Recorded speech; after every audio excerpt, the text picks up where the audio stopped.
A massive new community, though, could soon be coming to Monroe. The project would offer active living for people 55 and older on Lake Lee. But city leaders, they're expected to decide on the project next week. As WCNC Charlotte's Julia Kaufman reports for us, neighbors, they want this to be downsized.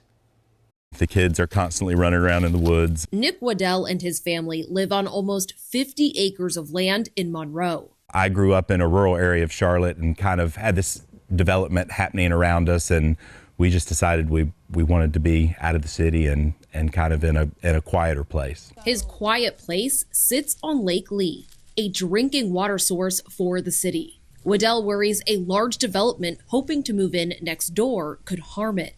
Wildlife, runoff into drinking water, just wanting to take all of these things into account. The project calls for 670 homes, some of which would back up to this portion of Marion Lee Road. Waddell wants to see that number reduced. The vision that the developer has for the property, we're really happy with. Our biggest issue is just the housing density. Eagles Rest would be 340 acres of 55-plus living and commercial space.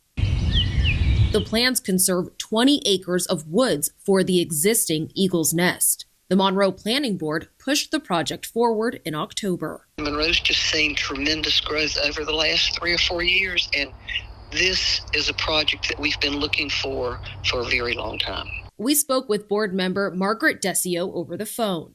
She says Eagles Rest will not impact the community as much as previous proposals for the land that were denied for being too dense. Since this is over 55, over 65, it's not going to impact our schools, and these people don't travel and go to work at 8 o'clock in the morning like all the rest of us do. Waddell hopes the builder will work with neighbors to reduce units and preserve more nature. Monroe City Council is set to vote on the project next Tuesday. Julia Kaufman, WCNC Charlotte.